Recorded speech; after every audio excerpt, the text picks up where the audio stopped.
What's going on, guys? This is Cade Chumsland from ESPN West Palm. Last night we had a matchup for the ages in high school boys lacrosse. It's number 1 Benjamin versus number 2 St. Thomas Aquinas, and it lived up to all of the hype. With just a minute and a half to go, Benjamin down 1. They score the tying goal to go to overtime, and then just a few minutes into overtime period, Sean Sheehan scores the game-winning goal for the Bucs to keep them atop the rankings and 16-1 on the year. Now, this Benjamin Bucs squad has 11 seniors on the roster, so I knew there was a Land Rover Palm Beach Player of the Week somewhere in the mix. But instead of choosing one of the massive stars on the team like Jaden Vega or Dylan Furshman, I asked Head Coach Peter Cordrey if there was an unsung hero on this team that we would want to shout out, and he immediately gave me the name Scott Noble. He's a short stick midfield defender who's just an absolute dog on the field and a complete team uplifter. I got a chance to talk to him right before this game took place. Here's what he had to say. Well, congratulations, Scott, on being selected this week's Land Rover Palm Beach Player of the Week. I want to talk about the game tonight. Number 1 v. number 2. What's the team atmosphere like? How are you feeling going into this game? I think the team is so excited, so prepared. We've been talking about this all day, all week. Each night we do hydration videos as a team, sending videos of us drinking, get the team rallied. There's guys in the locker room, guys out behind shooting, getting ready. So our team is very pumped. This is definitely a statement game for us.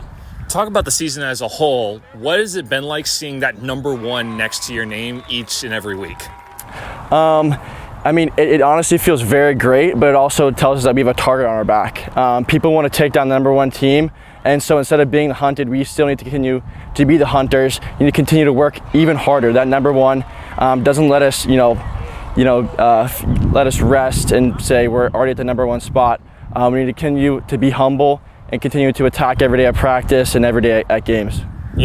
Come the end of season last year, you guys finished as the number 1 team in the state. How great of a feeling was that, and how awesome was it to just be called a state champion?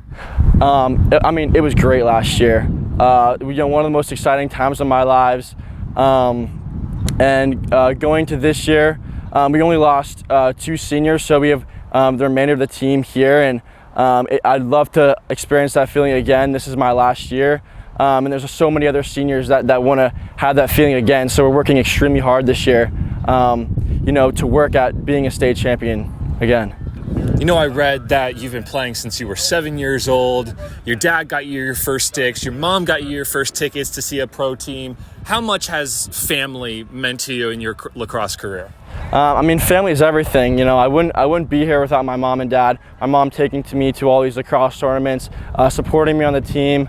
My dad supported me in the tournaments as well.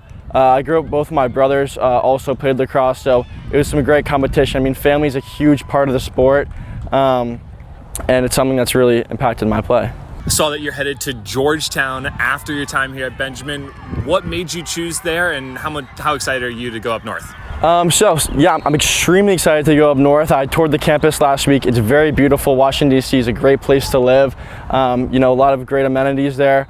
And so I'll be studying finance at the McDonough School of Business, so I'm really excited. What would be your final message to the Benjamin School, having been here all these years, having made a name for yourself in the school? What's something that you would like to say back to the school? I really appreciate what the school has done for me. I really appreciate the teachers, the coaches. Everyone puts in such hard work here. The teachers help us make sure that we're on our academics, that we're doing great in school, and I would really want to thank the TBS coaches. They're always putting themselves before us. They're putting themselves before the team.